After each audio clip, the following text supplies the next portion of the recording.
पाठ मैंने चुना है वो पाया जाता है यूहन्ना की पहली पत्री उसका दूसरा अध्याय और उसके 1 पद से लेकर 6 पद तक। 1 John chapter 2 verses 1 to 6। अब पिछले रविवार से हमने एक नई सीरीज आरंभ की है जो पहला यूहन्ना उसकी पत्री पर आधारित है। जीसस आवर लाइफ, यीशु हमारा जीवन। अब हम क्रिसमस की ओर बढ़ रहे हैं और यीशु मसीह के जन्म की हम तैयारी कर रहे हैं। क्रिसमस को बनाने की ओर हम बढ़ रहे हैं, इसलिए हमें क्रिसमस क्यों बनाना है, कैसे बनाना है, उसका क्या अर्थ है और यीशु मसीह का जो पूरा व्यक्तित्व उसका जीवन है वो क्या है और क्यों हम क्रिसमस बनाते हैं और उस सीजन में हम प्रवेश करते हैं, क्या इससे जुड़ी हुई बातें हैं। इसलिए मैंने इस पत्री को चुना जिससे कि हम इस बात को देख सकें इससे पहले कि हम फेस्टिव सीजन में इन्वॉल्व हो और क्रिसमस सेलिब्रेट करें कि यीशु जो है वो हमारा जीवन है। और जो पत्री है ये पत्री इस बात को बताती है कि जो यीशु मसीह है वो हमारा जीवन है। अन्य बातें हमारे जीवन में स्थान रख सकती हैं, हमारे शौक हो सकते हैं, हमारे हॉबीज हो सकते हैं, लेकिन जो जीवन का आधार है, जो जीवन का सार है, जो जीवन की जो नींव है वो यीशु है। यीशु हमारा जीवन। और जब इस जीवन में यीशु है, यही जीवन है जो आगे बढ़ता है। इसलिए हमने लास्ट संडे इस बात को देखा था कि जब यीशु हमारा जीवन है, यीशु को हमने अपने जीवन में स्थान दिया है, तो हम ज्योति में चलेंगे, वॉकिंग इन लाइट। अगर हम यीशु में हैं, वो हमारे जीवन का पूरा सार है और मैंने यीशु को अपने जीवन में स्थान दिया है, तो मैं अंधकार में नहीं चलूंगा, मैं ज्योति में चलूंगा। और जो ज्योति में चलते हैं, जो यीशु में चलते हैं, वो परमेश्वर के साथ सहभागिता रखते हैं। जो अंधकार में चलते हैं वो परमेश्वर के साथ सहभागिता नहीं। ये सत्य और ये तथ्य इस पत्री से हमें मिलता है कि अगर हम ज्योति में हैं, अगर यीशु हमारा जीवन है, तो जो हमारी संगति है, जो हमारी फेलोशिप है, जो हमारा रिलेशनशिप है, वो परमेश्वर के साथ है। अगर हम अंधकार में हैं, अगर हम पाप में हैं, ज्योति में नहीं है, यीशु हमारा जीवन नहीं है, केवल नाम लेते हैं यीशु का, लेकिन यीशु जीवन नहीं है, तो हम परमेश्वर के साथ संगति में नहीं है। जो ज्योति में चल रहा है वो जानेगा और वो कहेगा, जिसकी गवाही हमने पिछले संडे देखी थी कि जो यूहन्ना है वो कहता है कि यीशु को हमने सुना, यीशु को हमने देखा, यीशु को हमने छुआ, उसकी गवाही। अगर आज हम उस बड़े दिन की ओर बढ़ रहे हैं, तो हमें इस बात का अनुभव होना है कि अगर मैं ज्योति में चल रहा हूं, तो मैं यूहन्ना जो यहाँ पर गवाही दे रहा है यीशु मसीह की, क्यों कह रहा है यीशु मसीह जीवन है, क्यों कह रहा है कि यीशु मसीह को मैंने सुना है, यीशु मसीह को मैंने देखा है, यीशु मसीह को मैंने छुआ है। इसलिए जो कुछ भी यूहन्ना इस पत्री में यीशु मसीह के बारे में कहता है वो सत्य है, क्योंकि वो आई विटनेस है, वो साइंटिफिक प्रूफ है कि उसने सुना, देखा और छुआ। इसलिए जो हमारा विश्वास है और जिस गवाही पर हमारा विश्वास है, जिसकी बुनियादी सच्चाई वो ये है कि जिसके विषय में यूहन्ना गवाही दे रहा है, उसकी गवाही को हमें सुनना है। बहुत से धर्म यीशु मसीह के बारे में बोलते हैं, बहुत से ग्रंथ यीशु मसीह के बारे में बोलते हैं, बहुत से पंथ हैं यीशु मसीह के बारे में बोलते हैं, बहुत से लोग हैं यीशु मसीह के बारे में बोलते हैं। क्या उन्हें सुना? क्या उन्हें देखा? क्या उन्हें छुआ? लेकिन हम उन लोगों की बातों पर विश्वास करते हैं, उन ग्रंथों पर विश्वास करते हैं, उन लोगों पर विश्वास करते हैं जो कहते हैं कि यीशु मसीह मात्र मनुष्य है, यीशु मसीह परमेश्वर नहीं है।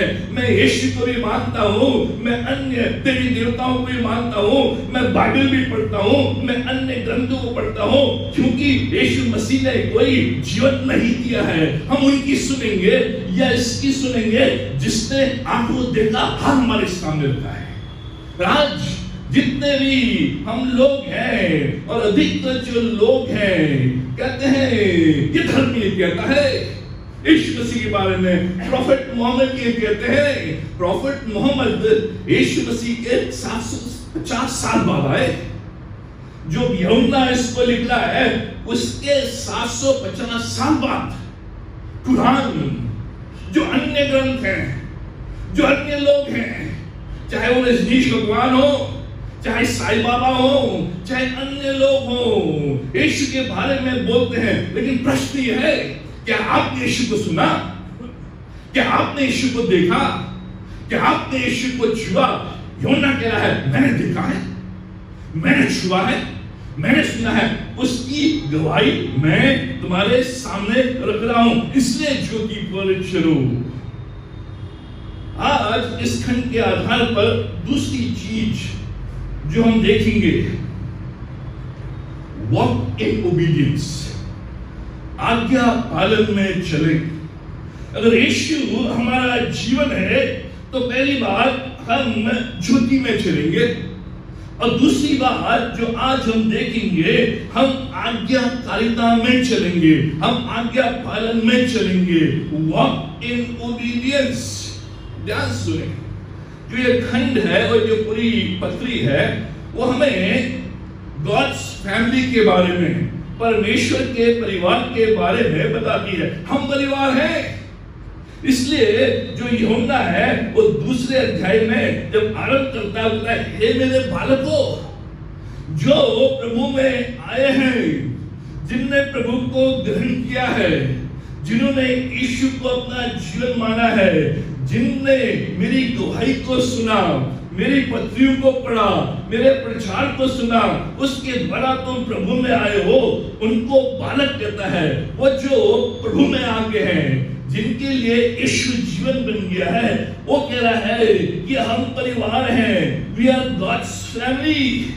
इसलिए अगर हम परमेश्वर के परिवार के सदस्य बन गए हैं यीशु मसीह के द्वारा, तो हम ज्योति में चलेंगे। और दूसरी बात, हम आज्ञाकारिता में चलेंगे। संसार के परिवार के समान परमेश्वर का परिवार नहीं है। जैसा हमारा परिवार है, जो हम संसार में रहते हैं, सांसारिक रूप में एक परिवार है, लेकिन जो परमेश्वर का परिवार है वो संसार के परिवार के समान नहीं है।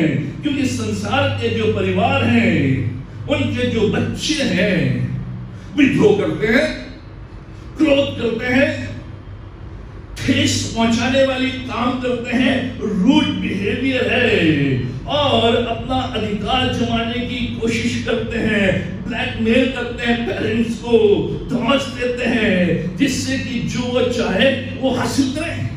ध्यान सुने, जो हमारे परिवार हैं, जो संसार के परिवार हैं, हमारे परिवार में जो बच्चे हैं, जो सदस्य हैं, बचपन से ही जो वो हासिल करना चाहते हैं, जो माँ बाप से प्राप्त करना चाहते हैं, जो माँ बाप से लेना चाहते हैं, उसके लिए वो फिक्स कहते हैं, या वो ब्लैकमेल करते हैं, माँ बाप को धौंस देते हैं। जो छोटा बच्चा है वो चिल्लाने लगता है, रोने लगता है, जमीन में लौटने लगता है कि जो मैं मांगता हूं मुझे दो। ये संसार का परिवार है, जो ब्लैकमेल कर रहे हैं, धौंस दे रहे हैं, फिट्स फेंक रहे हैं, और बच्चों माँ बाप जो है गिव कर लेते हैं। अच्छा क्या चीज लो इसको दो। आजकल जब भी बच्चे थोड़ा सा भी मोबाइल लेने के लिए माँ बाप को रोना धोना ये करना, ले लो। ये संसार के परिवार हैं जहां हम इस प्रकार का व्यवहार देखते हैं, और जो माँ बाप हैं उनको खुश करने के लिए गिवन करते हैं, देते हैं। लेकिन परमेश्वर का परिवार भिन्न है। जो परमेश्वर का परिवार है वो उस परिवार को बताता है जहां परमेश्वर पवित्र है, धर्मी है, जहां लिखा है यीशु धर्मी है।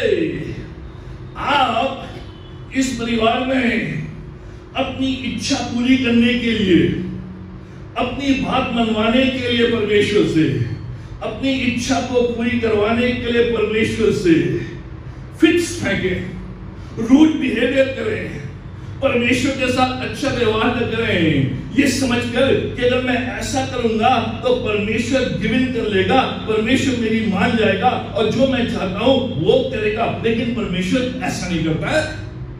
तो कई बार हम करते हैं, प्रभु हम बाइबल नहीं, हम चर्च नहीं आएंगे, प्रभु हम अब बाइबल नहीं पढ़ेंगे, ये हमारे फिक्स, ये हमारे दास परमेश्वर को, परमेश्वर तूने मेरी इच्छा पूरी नहीं की, परमेश्वर तूने मेरी बात को नहीं माना, परमेश्वर तूने मेरे कार्य को नहीं किया, इसलिए अब मैं चर्च नहीं जाऊंगा, अब मैं बाइबल नहीं पढ़ूंगा, अब मैं प्रार्थना नहीं करूंगा, जब तक तू ये ना कर ले मैं ऐसा नहीं करूंगा। लेकिन परमेश्वर जो अपने बच्चे हैं उनसे प्रेम तो करता है, लेकिन परमेश्वर हमारे रूट बिहेवियर को, हमारे इन फिक्स को, हमें ये जो हम इस्तेमाल करते हैं परमेश्वर को ब्लैकमेल करने के लिए, प्रभु अगर तू मेरे लिए कार्य नहीं करेगा मैं दूसरे देवी देवताओं पीछे जाऊंगा, कहते हैं आज परमेश्वर अगर तूने ऐसे नहीं किया तो मैं सब कुछ बंद। लेकिन परमेश्वर जो का परिवार है उसमें ये नहीं चलता है। परमेश्वर का जो परिवार है जिसमें परमेश्वर धर्मी है और हमारा पिता है, वो कहता है कन्फेस एंड रिपेंट। वो कहता है कि जो भी तूने किया है उसका तू अंगीकार कर, उससे पश्चाताप कर, नहीं तो जो संबंध है वो छूट गया है, परमेश्वर के साथ संबंध छूट गया है। तुम जितना भी रोना धोना करो लेकिन कुछ हासिल नहीं होगा। हासिल कैसे होगा?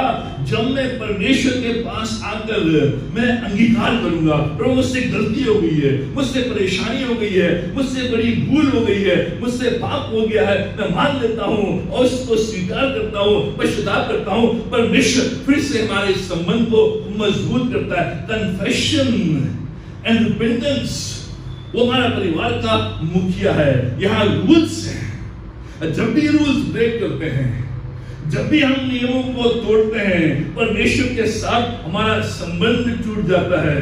और बुद्धिमानी का रास्ता है कि हमें अंगीकार करना है, हमें पश्चाताप करना है और प्रभु की आज्ञा को बराबर मानना है। ये परमेश्वर परिवार का नियम है। और जब तक हम ऐसा नहीं करते हैं हम परमेश्वर की आशीषों से वंचित रहते हैं और यीशु हमारा परिवार नहीं बनता। अब क्या है जो परमेश्वर इस खंड में हमसे चाहता है? जब हम परमेश्वर का परिवार हैं, यीशु मसीह के द्वारा उसके परिवार में आ गए हैं, उसके सदस्य बन गए हैं, ये विश्वासियों के लिए है, आपके लिए और मेरे लिए है कि हमें क्या करना है जिससे कि यीशु मेरे जीवन का स्वामी रहे। जीसस माय लाइफ, यीशु मेरा जो जीवन है वो रहे। क्या परमेश्वर यहाँ पर इस वचन के द्वारा हमसे कहता है? बड़े संक्षिप्त में कुछ बातों। पहली बात जो पहले पद में है, तुम पाप न करो, do not sin, not to sin, पाप मत करो। पहली आज्ञा जो परमेश्वर यहाँ पे दे रहा है अपने लोगों को इस वचन के द्वारा कि तुम पाप मत करो, सिन अवॉइड करो, पाप को दूर रखो, तुम पाप मत करो। लिखता हूं कि तो मैं इसलिए ये लिख रहा हूं कि तुम पाप मत करो। अब पाप क्या है? पाप जो गलत कार्य, अगर गलत कार्य मुझसे हो रहे हैं तो परमेश्वर कह रहा है गलत कार्य मत करो। गलत बोल, गलत सोच, गलत विश्वास, गलत चाल चलन, गलत संगत, ये आपकी श्रेणी में आते हैं। और परमेश्वर वचन कह रहा है कि तुम गलत काम मत करो। अगर तुम गलत काम कर रहे हो तो उनसे तुम मुंह फेरो, उससे तुम अंगीकार करो, पश्चाताप करो। गलत बोल, जो भी बोल तुम्हारे हैं वो बोल गलत ना हो। तुम्हारी सोच गलत सोच नहीं, हमारी सोच क्या है, हम क्या सोच रहे हैं। गलत विश्वास, क्या हमारा विश्वास, चाल चलन और संगत, इसलिए जो पहले अध्याय में हमें बताया गया अंधकार में मत चलो, और यहाँ पे लिखा है पाप मत करो। अब क्या है पाप, जिसके विषय में यहाँ पर यूहन्ना इन लोगों को लिखता है और जो कहीं ना कहीं हमसे भी जुड़ा हुआ है। पाप मत करो, जब यूहन्ना इस पत्री में लिखते हैं वो ये बता रहा है कि यीशु की शिक्षाओं को नजरअंदाज करो। अगर तुम यीशु की शिक्षाओं को नजरअंदाज कर रहे हो, इसका मतलब तुम पाप कर रहे हो, इसका मतलब तुम बुराई में फंसे हो, इसका मतलब तुम अंधकार में हो। जो भी यीशु मसीह की शिक्षाएं हैं, उन शिक्षाओं को नजरअंदाज मत करो। हम क्या करते हैं, जो शिक्षाएं हमें अच्छी लगती हैं उनको तो हम लेते हैं, जो शिक्षाएं हमें अच्छी नहीं लगती उनको हम नजरअंदाज करते हैं। और प्रभु कहता है कि मैं तुझे आशीष दूंगा, उसको मैं ले लेता हूं। लेकिन प्रभु अगर कहता है अपने पापों से फिर, तो मैं उसको नहीं लेता। जो भी यीशु की शिक्षाएं हैं उनको अगर मैं नजरअंदाज कर रहा हूं, तो यूहन्ना कह रहा है ये पाप है। यीशु की शिक्षाओं को नजरअंदाज करना या यीशु की शिक्षाओं में मिलावट, यीशु की जो भी शिक्षाएं हैं उन पर मिलावट। इसलिए जो यूहन्ना कह रहा है कि मैंने सुना है, मैंने देखा है, मैंने चखा है, मैंने छुआ है, जो आज लोग कह रहे हैं यीशु मसीह के बारे में, उसमें मिलावट है। क्योंकि उन्होंने देखा नहीं है, उन्होंने सुना नहीं है, उन्होंने चखा नहीं है, उन्होंने छुआ नहीं है। मिलावट यीशु की शिक्षाओं में अगर मिलावट, तो आप ध्यान सुने, हम ऐसी संस्कृति से आते हैं जहां कहीं ना कहीं कई चीजें हमें प्रभावित करती हैं। आज एक शिक्षा चल रही है, क्या शिक्षा है, ठीक है तुम फेरे लेकर शादी कर लो, लेकिन यीशु का नाम लो। फेरे ले लो, लेकिन यीशु का नाम लेकर फेरे, जितने भी फेरे ले रहे हो उन सारे फेरों में यीशु का नाम। लेकिन जो हवन है, वो हवन किस नाम में है, जो आग है किस नाम में है, जो पंडित है किस नाम में है। आप फेरे तो यीशु के नाम में ले रहे हो, लेकिन जो हवन है, जो आग है, जो पंडित है, वो किस नाम में है। यीशु की शिक्षाओं में मिलावट, यीशु की शिक्षाओं में मिलावट। राज चल रहा है, हम यीशु को मान रहे हैं, यीशु के पीछे चल रहे हैं, उस पर विश्वास, लेकिन जब शादी ब्याह हम फेरे यीशु के नाम, सब मैं अंदर फेरे जब लेता हूं तो मैं यीशु का नाम लेता हूं। पंडित चाहे कुछ भी बोलता रहे, पंडित जब हवन करता है वो कई चीजों को बोलता है। यीशु की शिक्षाओं में मिलावट, यह पाप। यीशु की शिक्षाओं पर नजरअंदाज, यह पाप। जो लिखा है यहाँ पर, जो तुम कह रहे हो उस पर तुम नहीं चल रहे हो। तुम कह रहे हो यीशु मेरा जीवन है, लेकिन तुम यीशु को अपना जीवन नहीं बना रहे हो। बाय बिलीविंग द लाई, क्या पाप है, इस खंड के आधार पर तुम झूठ पर विश्वास कर रहे हो। जो झूठ आज फैल रहा है बाइबल के विषय में, बाइबल की शिक्षाओं के विषय में, यीशु मसीह के विषय में, परमेश्वर के विषय में, उन शिक्षाओं पर विश्वास कर रहे हो। उन शिक्षाओं में विश्वास, तुम आ जाओ, मैं प्रार्थना करूंगा और मेरे द्वारा तुम्हें चंगाई मिलेगी। तुम आ जाओ, मैं तुम्हारे ऊपर हाथ लगाऊंगा, मेरे द्वारा तुम्हें पवित्र आत्मा मिलेगा। और लोग जाए, मैं पवित्र आत्मा नहीं दे सकता। पवित्र आत्मा मेरे अंदर आता, मुझे पवित्र आत्मा की जरूरत है, लेकिन पवित्र आत्मा परमेश्वर देता है। आज हम विश्वास कर रहे हैं कि मुझे छुएंगे और मैं गिर जाऊंगा, और जब मैं गिर जाऊंगा इसका मतलब मेरे अंदर पवित्र आत्मा गिराता नहीं है, पवित्र आत्मा उठाता है। यह शिक्षा, पवित्र आत्मा कभी किसी को गिराता नहीं है। हम फूंक मार रहे हैं और लोग उड़ रहे हैं हवा में,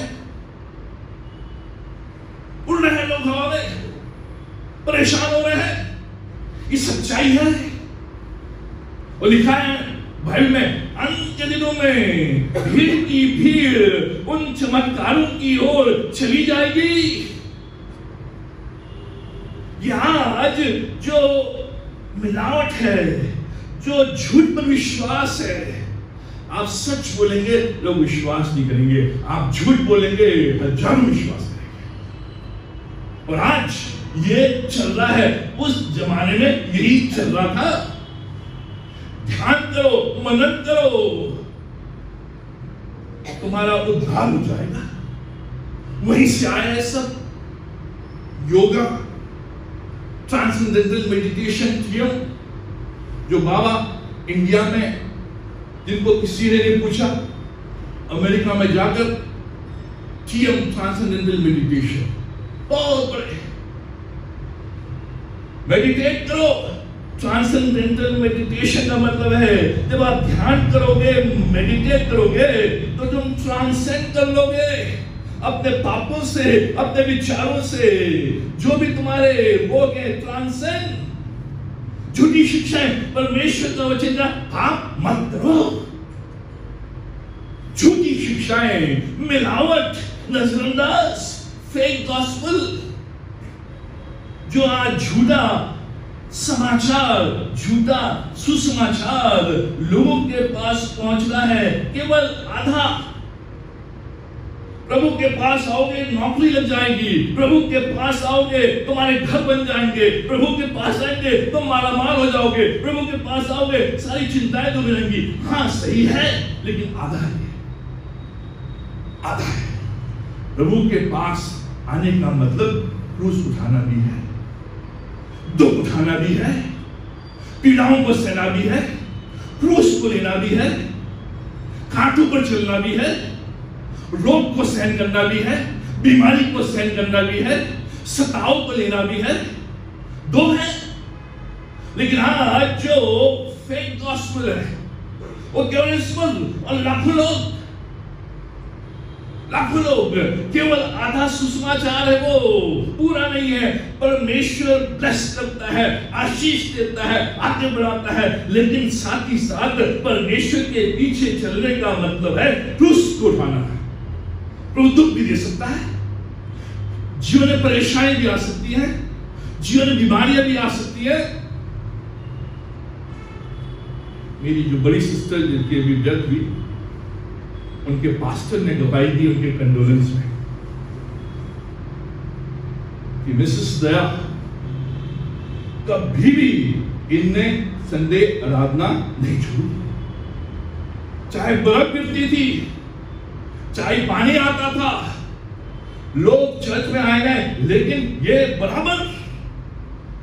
लेकिन 4 साल तक कैंसर से पीड़ित थी। प्रभु करता है आधा गॉस्पेल, प्रभु का कहना है कि क्रूस उठाओ, और प्रभु कह रहा है मैं आशीष भी दूंगा, लेकिन केवल आशीष ही, केवल बरकत ही। और जब दुख आते हैं, तकलीफ आते हैं, लोग आते हैं, कई लोग मुझसे सर मैं इतने मेहनत से आ रहा हूं, बीच में ठीक हो गया था, लेकिन फिर वही।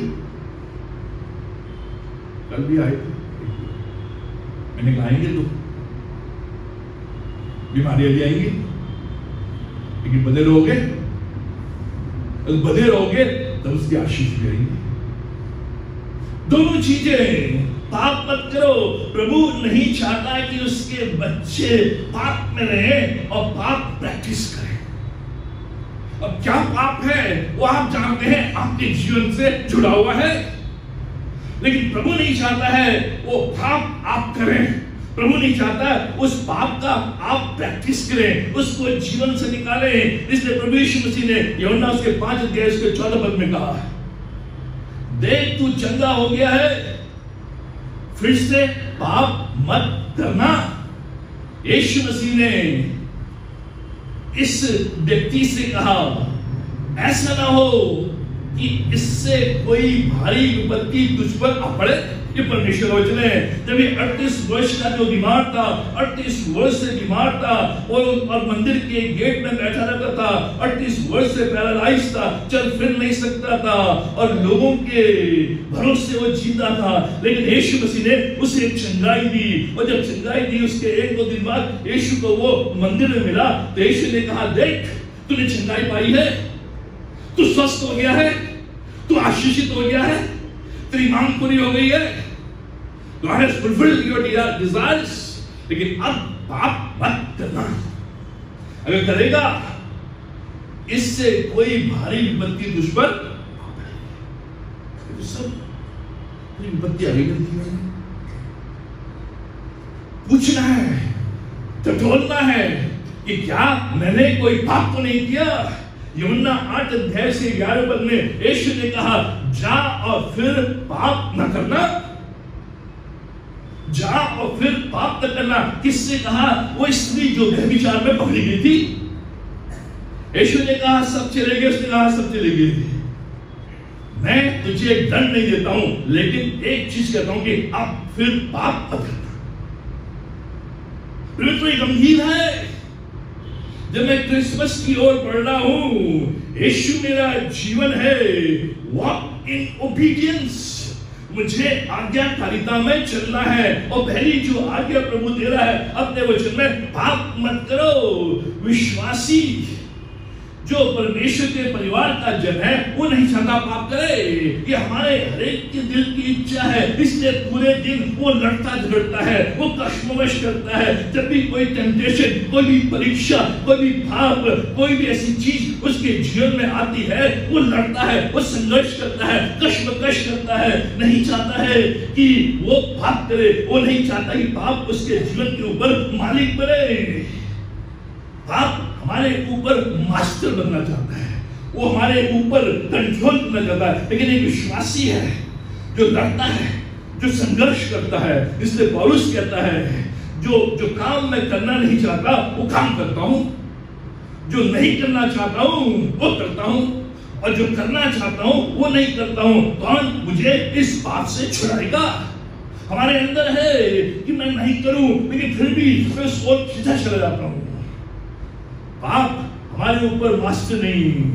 अन्य बातें हैं जो हमें खींचेंगी, लेकिन एक विश्वासी है जो वॉक इन ओबीडियंस, जो आज्ञाकारिता में चला, संघर्ष करता है। मतलब यह है संघर्ष, यह है लड़ना, यह है कश्मकश। लोग कहते हैं यीशु मसीह ने तो कोई पाप नहीं किया, वो हमारे पापों का समाधान कैसे कर सकता है? यीशु मसीह तो कभी गिरा नहीं पाप में, कभी परीक्षा में गिरा नहीं, तो हमारी परीक्षाओं को कैसे समझ सकता है? जो व्यक्ति परीक्षा में गिर गया, जो व्यक्ति पाप में गिर गया, वो समझ नहीं सकता, वो सलाह नहीं दे सकता क्योंकि गिर गया। सलाह वही दे सकता है, हेल्प वही कर सकता है जब परीक्षा उसके जीवन में आई, जब पाप उसके जीवन में आया, उसने संघर्ष किया, उसने लड़ाई की, उसने कष्मकश किया, उस परीक्षा के ऊपर जय पाया, उस पाप के ऊपर जय पाई। तभी वो बता सकता है कि जब भी ये पाप, ये परीक्षा मेरे जीवन में आई, मैंने इस तरह से इसके ऊपर जीत पाई है। तुम भी पा सकते हो। यीशु मसीह तभी हमारी परीक्षाओं में हमारा सहायक है, क्योंकि वो जानता है कैसे परीक्षाओं के ऊपर जीत पाना है, कैसे पाप के ऊपर जीत पाना है। अगर आप पाप में गिर गए, परीक्षा में गिर गए, तो आप सलाह नहीं दे सकते, क्योंकि आप गिर गए, आपके पास तो रास्ता ही नहीं है, यीशु मसीह के पास है। इसलिए जो प्रभु है वो कह रहा है कि पाप मत करो। जब ज्योति में चलते हैं, पाप के प्रति घृणा बढ़ती जाती है और उस दिशा में हम जाना नहीं चाहते। जब कोई शराबी शराब से मुक्त होता है और उसे उस शराबी हालत की जो दशा है वो याद आती है, वो घृणा करने लगता है, उस ओर नहीं जाता। परमेश्वर का वचन कह रहा है, जो भी पाप है उस पाप को तुम दूर करो, पाप मत करो।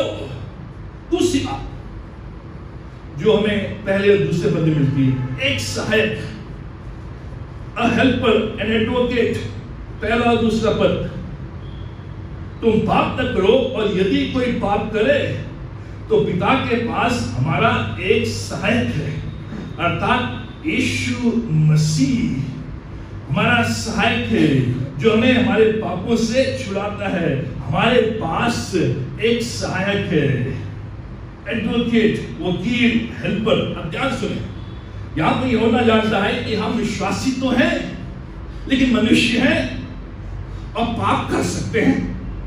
पाप में गिर सकते हैं, परीक्षा में गिर सकते हैं। तो इसमें लिखा है अगर यदि कोई पाप करे, अगर मुझसे पाप हो जाए, मुझसे गलती हो जाए, परीक्षा में मैं गिर जाऊं और शैतान का शिकार बन जाऊं, तो जो यूहन्ना है वो कह रहा है घबराने की जरूरत नहीं है, परेशान होने की जरूरत नहीं है, आत्महत्या करने की जरूरत नहीं है, दंड की आज्ञा तुम्हारे ऊपर नहीं है, तुम्हारे पास एक सहायक है। लिखा है तो पिता के पास हमारा एक सहायक है, एक हेल्पर है, जो इंग्लिश में जो शब्द है एडवोकेट, एक हेल्पर है। अगर हम करते भी हैं पाप, अगर जाने अनजाने में गिर भी जाते हैं, अगर परीक्षा में हम गिर भी गए, फिर भी पिता हमारे लिए एक सहायक को रखता है। अगर हम करते भी हैं तो जो सहायक पिता के पास है वो हमारे लिए सहायता करता है। ध्यान सुने, हम विश्वासी हैं लेकिन सिनलेस नहीं है, पाप रहित नहीं है, पाप है जीवन में। और कई बार ये जो पुराना स्वभाव है आ जाता है, जब आप क्रोध में आ जाते हैं, मेरे साथ होता है, कई बार मैं गुस्से में आ जाता हूं। एक तो एज हो रही है, एक तो टेंशन और कई अन्य चीजें, कई बार एकदम से मैं गुस्सा हो जाता हूं और पिंकी चुप हो जाती है, कई लोगों के ऊपर चिल्ला जाता हूं। अगर हम क्रोध करते हैं, पाप में गिर जाते हैं, परीक्षा में गिर जाते हैं, तो यह स्वाभाविक है, क्योंकि यीशु मसीह ही सिनलेस था, वही पाप नहीं था, हमसे हो सकते हैं। ये प्रैक्टिकल है, इसलिए यूहन्ना कह रहा है ये व्यवहारिक है। तुमसे होंगे पाप, परीक्षाओं में तुम गिरोगे, लेकिन पिता के पास एक सहायक है। हमने पाप किया लेकिन फिर भी वो हमारा पिता है। यह गुड न्यूज। हम पाप में गिर जाएंगे, हम परीक्षा में गिर जाएंगे, लेकिन हमारा पिता वही है। पिता हमें नहीं छोड़ता है। संबंध तो टूट गया पाप के द्वारा, लेकिन वो पिता बना रहता है, वो बदलता नहीं है, क्योंकि उसके पास हमारे लिए एक सहायक है। यही जो कहानी है लूका 15 अध्याय में हम कहते हैं उड़ाऊ पुत्र, लेकिन उड़ाऊ पुत्र की कहानी नहीं है, वो एक पिता की कहानी है। उड़ाऊ पुत्र की नहीं है, पिता की कहानी है कि उड़ाऊ पुत्र चला गया, पाप में गिर गया, नशीली वस्तु में गिर गया, गलत संगत में गिर गया, लेकिन पिता नहीं बदला। पिता अभी भी वही है, अभी भी अपने बेटे की राह देख रहा है कि मेरा बेटा आएगा। और जब उस बेटे ने जाना कि वो पाप में है, उसने अंगीकार किया, पश्चाताप किया और वापस पिता के पास आए, पिता ने उसे ग्रहण कर लिया, उसे स्वीकार कर लिया, वापस आया, पिता नहीं बदला। ये पिता की कहानी है। इसी तरह से यहाँ पर यूहन्ना बता रहा है कि हमसे पाप हो सकते हैं, हमसे बुरे बोल हो सकते हैं, हमसे बुराई हो सकती है, हम गिर सकते हैं, लेकिन पिता नहीं बदलता है। पिता वही है, अभी भी वो चाहता है कि हम अंगीकार करें, हम पश्चाताप करें, पापों की क्षमा मांगे और परमेश्वर के पास आए, जिससे कि संबंध फिर से स्थापित हो सके। ये अद्भुत ज्ञान से बढ़कर है, ये अमृत से बढ़कर है। पाप के द्वारा पिता से संबंध टूट गया, लेकिन वह पिता बना रहता है, क्षमा करने के लिए तैयार है, वापस सहभागिता में लेने के लिए तैयार है, वापस हमें जोड़ने के लिए तैयार है। इसलिए लिखा है पिता के पास सहायक, लिखा एक सहायक पिता के पास स्वर्ग में। अब ध्यान सुने, ये सेम शब्द, यही जो शब्द है ये पवित्र आत्मा के लिए इस्तेमाल किया है, जो प्रभु यीशु मसीह कहता है यूहन्ना 14 अध्याय से 16 पद में, मैं तुम्हें एक सहायक दूंगा, पिता तुम्हें एक सहायक भेजेगा। यूहन्ना 16 अध्याय 7 पद में, यदि मैं ना जाऊं तो वह सहायक तुम्हारे पास ना आएगा। यही शब्द जो पवित्र आत्मा के लिए है, वो एक सहायक के रूप में तुम्हारे पास आएगा। यही शब्द सहायक जो पिता के पास हमारे लिए खड़ा है। क्या मतलब है इसका? पृथ्वी पर हमारे पास एक सहायक है, एक कंफर्टर है, एक एडवोकेट है पवित्र आत्मा के रूप में, और स्वर्ग में हमारे पास पिता के सामने एक सहायक है, एक एडवोकेट है, एक कंफर्टर है हमारे लिए। दोनों स्थानों में जब भी हम पाप करते हैं, जब भी हम पाप में गिर जाते हैं, पिता के सामने स्वर्ग में यीशु मसीह एडवोकेट के रूप में, सहायक के रूप में, हेल्पर के रूप में हमारे लिए निवेदन विनती करता है, हमें पापों से छुड़ाता है। परमेश्वर कहता है इसे माफ कर दे, ये फिर सुधर जाएगा। उसी प्रकार से जब भी मैं परीक्षाओं में इस पृथ्वी के ऊपर गिरने की कोशिश करता हूँ, परीक्षाएं मुझे लुभाती हैं, पाप मुझे लुभाती है, पवित्र आत्मा जो इस पृथ्वी पर मुझे सहायक के रूप में दिया गया है, ये पवित्र आत्मा मुझे संभालता है, मेरी सहायता करता है, मुझे शक्ति देता है, जिससे कि मैं पाप में न गिरूं। दो सहायक हैं, एक स्वर्ग में है, एक पृथ्वी में है।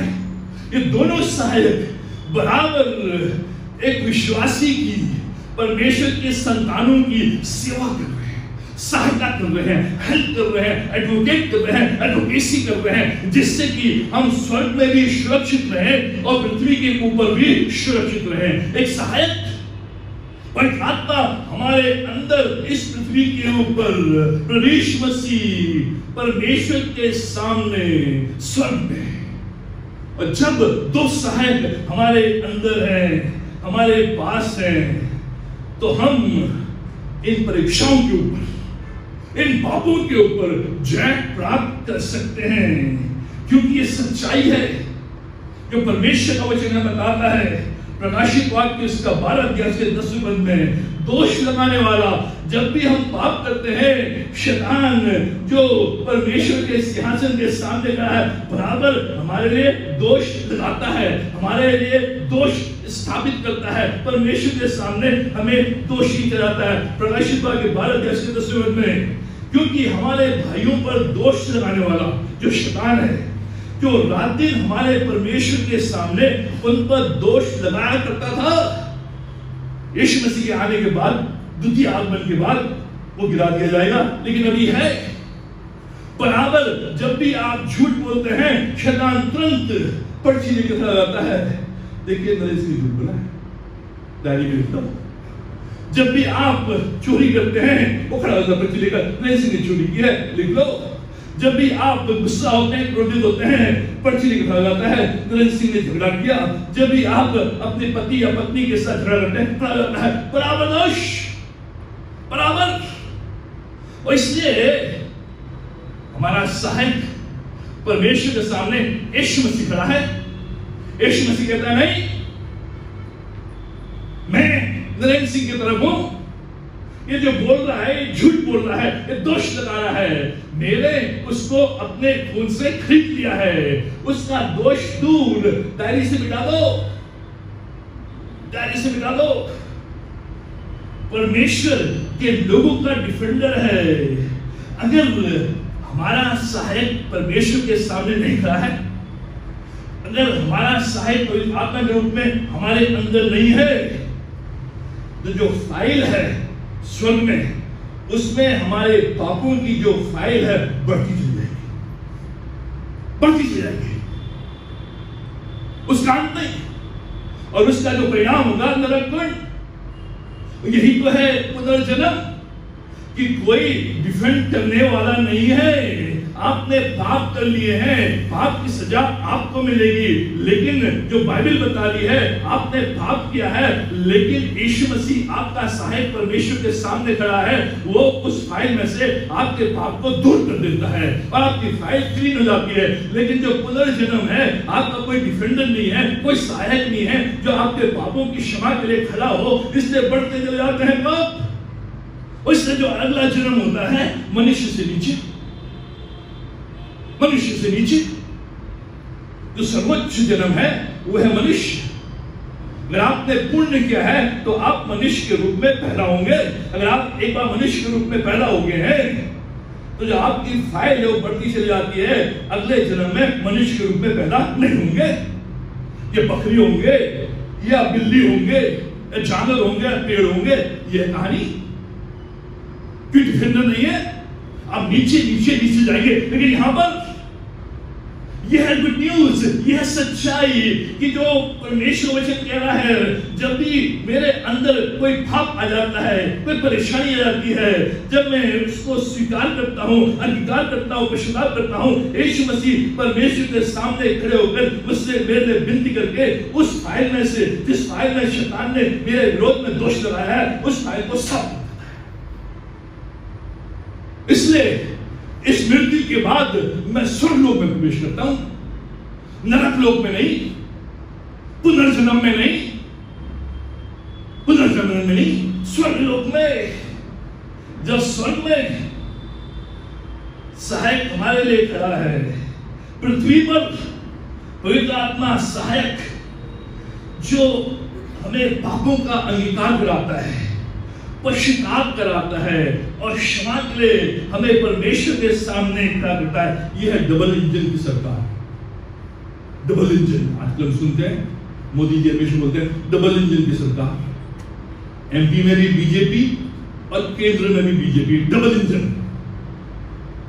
वो डबल इंजन फेल हो गया, लेकिन ये डबल इंजन है, स्वर्ग में भी हमारे लिए सहायक है और पृथ्वी पर भी हमारे लिए सहायक है, जो बराबर हमारी सहायता कर रहा है। इसलिए जब मैं इस दुनिया से चला जाता हूं, मेरी फाइल क्लीन है यीशु मसीह के द्वारा, और परमेश्वर कहता है मेरे साथ स्वर्ग में प्रवेश कर। जब मैं इस पृथ्वी के ऊपर हूं, जब मैं कश्मकश कर रहा हूं, परीक्षाओं से, परेशानियों से, दुखों से, कष्टों से, और ये परीक्षा मेरे जीवन में आ रही है कि यीशु को छोड़ दूं, बाइबल छोड़ दूं, प्रार्थना छोड़ दूं, चर्च छोड़ दूं, मसीह समाज छोड़ दूं, तो उस समय जो पवित्र आत्मा जो सहायक है मेरे अंदर आहे भर भर के मेरे लिए प्रार्थना करता है, बना रहे, हिम्मत बधार, मैं तेरे साथ हूं, मैं तेरी अगुवाई करूंगा, मैं तेरा मार्गदर्शन दूंगा। यह डबल इंजन जो बराबर हमारी देख रेख। तो इसीलिए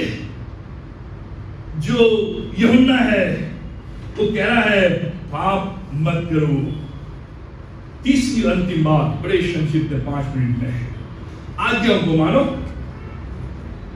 पाप मत करो।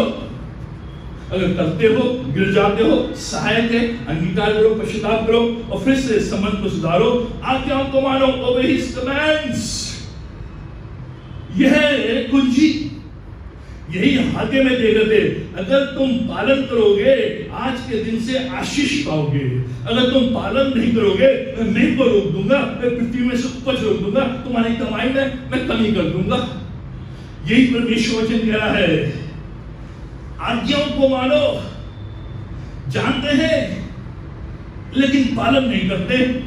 इसलिए परमेश्वर वचन कह रहा है 3 से 4 पद में, यदि हम उसकी आज्ञाओं को मानेंगे तो इसमें हम जान लेंगे कि हम उसके जन हैं और हम उसे जान गए हैं। जो कोई ये कहता है मैं उसे जान गया हूं और उसकी आज्ञाओं को नहीं मानता वो झूठा है। स्पष्ट। अगर मैं कहता हूं मैं यीशु मसीह को मैं जानता हूं, यीशु मसीह को मैंने देखा है, यीशु मसीह को मैंने सुना है, यीशु मसीह को मैंने छुआ है, यीशु मसीह का मैंने अनुभव किया है, लेकिन मैं उसकी आज्ञाओं पर नहीं चलता हूं तो मैं झूठा हूं, मेरे अंदर सत्य नहीं। क्या है आज्ञाओं को मानना? कौन सी आज्ञाओं के लिए बोल रहा है? हाँ 10 आज्ञा तो है, वो भी इससे जुड़ी भी है, लालच मत कर, लोभ मत कर, ये सारी चीजें हैं। लेकिन जो यूहन्ना है जिन आज्ञाओं के लिए, जो परिवार है, जो हम परिवार के सदस्य हैं, परमेश्वर के परिवार के जो हम बच्चे हैं, इन बच्चों को कौन सी आज्ञाएं दी गई हैं जिससे कि हम उसके संगति में, सहभागिता में बने रहें। और आज्ञाओं का जो वर्णन है पहला थिस्सलुनीकी उसका 5 अध्याय 12 से 22 पद में, यह परिवार की आज्ञा है। इन आज्ञाओं को मानना है। जब तुम परिवार के सदस्य हो, परमेश्वर के परिवार के सदस्य हो, पाप नहीं करोगे, परमेश्वर का सहायता तुम्हारे साथ है। और इन आज्ञाओं को मानो, वॉक इन ओबीडियंस। कौन सी आज्ञाएं हैं जो परमेश्वर के परिवार से हमारे लिए जुड़ी हुई हैं? पहली आज्ञा है सम्मान, आदर के योग्य जो तुम्हारे बीच में परिश्रम करते हैं। जो पहला थिस्सलुनीकी उसका 5 अध्याय 12 से 22 पद में इसको पढ़े। यहां पर सम्मान जो तुम्हारे बीच में कार्य करते हैं, परिश्रम करते हैं, प्रभु के अगुए हैं, उनका सम्मान, उनका आदर, प्रेममय आदर, उनको गाली गलौज नहीं, गलतियां हो सकती हैं उनसे भी, लेकिन आदर, अपने पिता का आदर, चाहे मेरा पिता कैसा भी क्यों नहीं है, मैं अपने पिता का आदर, अपने अगुओं का जो आत्मिक पिता है उनका आदर, प्रेममय व्यवहार। दूसरा प्रेम, तीसरी जो आज्ञा है आपस में मेल मिलाप। जो परमेश्वर का परिवार है, जो परमेश्वर के लोग हैं, जो परमेश्वर के परिवार के सदस्य हैं, जो यीशु मसीह में आगे हैं, जो परमेश्वर के जन बन गए हैं, उसके चेले बन गए, उसके बच्चे बन गए, आपस में मिल रहा, ये उनके लिए है जो परमेश्वर के परिवार में है। जो परमेश्वर के परिवार में नहीं है, उनके साथ आपका मेल मिलाप नहीं होगा। ये जो मेल मिलाप है ये उनके बीच में है। उसको बोल दिया कि मत आना, गई भी नहीं। जो मेल मिलाप जो शब्द है यह विश्वासियों के बीच में, लेकिन जो विश्वासी नहीं है, जो परमेश्वर के संतान नहीं है, उनके साथ आपका मेल मिलाप नहीं हो पाएगा। इसलिए मिशनरीज को मार दिया जाता है, चर्चेस जला दिए जाते हैं। आप कितना भी मेल मिलाप करने की कोशिश करें, नहीं होगा। ये जो मेल मिलाप है आपस में, और जो हम लोग, जो हमारा चर्च है, जो मसीह लोग हैं, सबसे ज्यादा विभाजन हमारे बीच में है। हम दूसरों से तो मेल मिलाप कर लेते हैं, लेकिन अपने जो परिवार के, जो परमेश्वर के परिवार के क्रिश्चियन हो लेकिन परमेश्वर के परिवार के नहीं हो तो आप नहीं हो। ये जो परिवार है परमेश्वर का, ये जन्म नहीं द्वारा नहीं हुआ, ये विश्वास की द्वारा से। बच्चों आपस में मेल मिलाप, जो हम लोग हैं, हमारा आपस में मेल मिलाप, आपस में संगति, एक दूसरे की बुराई नहीं, एक दूसरे की कटुता नहीं, एक दूसरे के दुख दर्द से खुश नहीं, मेल मिलाप। चौथा, समझाओ। किनको समझाओ? जो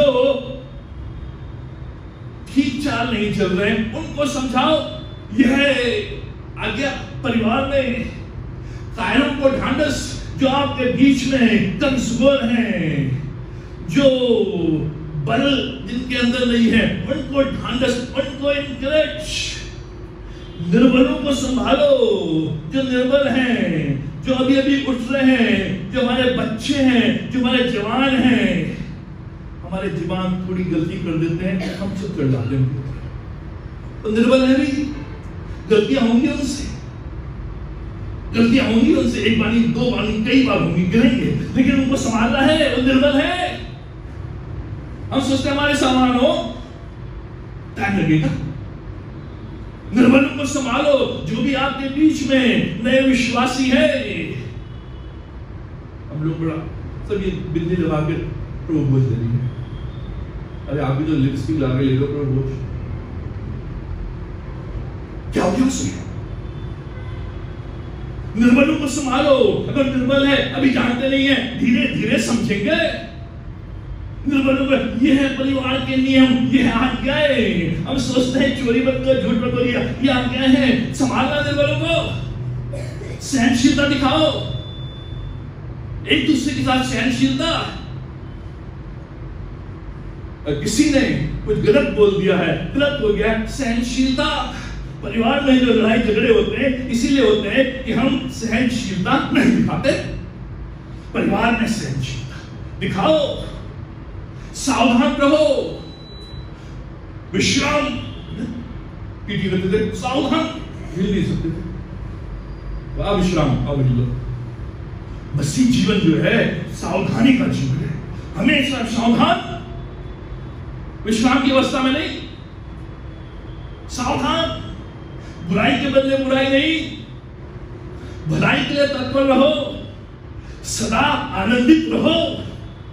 ठीक है, बीमारी है तब भी आनंदित, घर में दाल है तब भी आनंदित, मटन है तब भी आनंदित, खर्चे कम हो गए हैं तब भी आनंदित, खर्चे बढ़ गए हैं तब भी आनंदित, रोग है आनंदित, स्वास्थ्य आनंदित, सदा हर परिस्थिति में यही प्रभु की आज्ञा है। लेकिन जैसे हमारे जीवन में परेशानी तकलीफ है, हमारे जीवन से आनंदित सदा हर परिस्थिति में आनंदित रहो, निरंतर प्रार्थना में लगे रहो, निरंतर उठते बैठते चलते फिरते जहां भी आप हैं अपने मन में प्रार्थना करते हैं। यह निरंतर प्रार्थना नहीं कि आप बैठ के चल रहने की प्रार्थना नहीं, वो नहीं निरंतर प्रार्थना। काम करे तो प्रार्थना करें, ड्राइविंग कर रहे प्रार्थना कर रहे, सोच रहे विचार करें, प्रभु सहायता कर, रक्षा का मदद कर, निरंतर प्रार्थना में लगे। लेकिन हम सोचते कुछ और है, जब कोई ढाबा डूब जाए,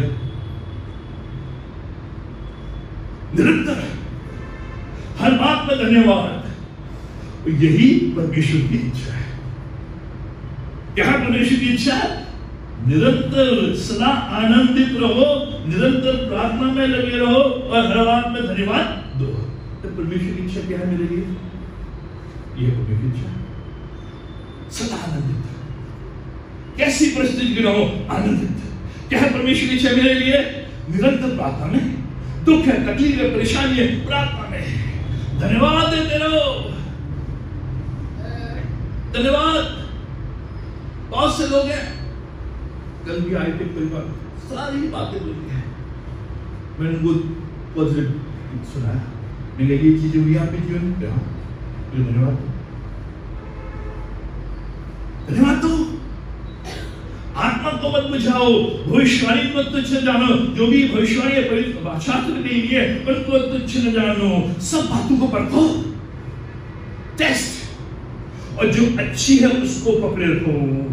सब प्रकार की बुराई से बचे रहो। यह है आज्ञाएं, आज्ञाओं को मानो। जब इन आज्ञाओं को हम परमेश्वर के परिवार में मानेंगे, तब हम पाप नहीं करेंगे। तब जो सहायक पवित्र आत्मा इस पृथ्वी के ऊपर और प्रभु मसीह स्वर्ग पर बराबर हमें सामर्थ्य और शक्ति और ऊर्जा देता रहेगा, जिससे कि हम परमेश्वर के मार्गदर्शन में चलते जाएं और उसकी आशीष को प्राप्त करें। आइए प्रार्थना करें। हमारे महान जीवेश्वर शक्तिमान परमेश्वर का हम धन्यवाद देते हैं, ये तमाम आशीषों की, ये रक्षा के लिए, बधाई के लिए, करुणा के लिए, दया के लिए तेरा परमेश्वर धन्यवाद देते हैं कि तेरा वचन आज भी हमें जोड़ता है। और तेरा परमेश्वर, हम जानते हैं कई बार हम तेरे वचन से दूर हो गए, तेरे रास्ते से भटक गए, तेरे वचन में मिलावट की। तेरा परमेश्वर अपने स्वार्थ के लिए तेरे वचन को तोड़ ताड़ किया। आज हम तेरी वेदी में आते हैं। तेरा परमेश्वर, जो भी जाने में हमसे पाप अपराध हुए हैं, आज हम उनको तेरी वेदी पर लाते हैं, क्योंकि तू हमारा सहायक परमेश्वर के सामने हमारे लिए विनती करने के लिए तत्पर है। और हमारा सहायक पवित्र आत्मा जो हमारे जीवन में हमें कायल करता है और हमें कन्फेस कराता है, हमें क्षमा दिलाता है, उसके द्वारा तेरा परमेश्वर आज हम चाहते हैं जो भी जाने अनजाने में पाप अपराध हमारे जीवन से जुड़े हुए हैं, यीशु के नाम से दूर से और परमेश्वर हम तेरे परिवार में तेरे बताए हुए नियमों के आधार पर चल सकें, जिससे कि तेरी सहायता, तेरी रक्षा, तेरी भलाई, तेरी करुणा हमारे जीवन में बराबर बनी रहे। मुझे सवाल वाली सहायता जब यहाँ से जाते हैं, ये आशीष हमारे साथ बराबर बनी रहे। ये सब कुछ अपने उद्धारकर्ता प्रभु यीशु मसीह नाम में मांगते हैं। प्रभु यीशु मसीह का अनुग्रह, पिता परमेश्वर का प्रेम, पवित्र आत्मा की संगति हम सबों के साथ आज और हमेशा तक बनी रहे।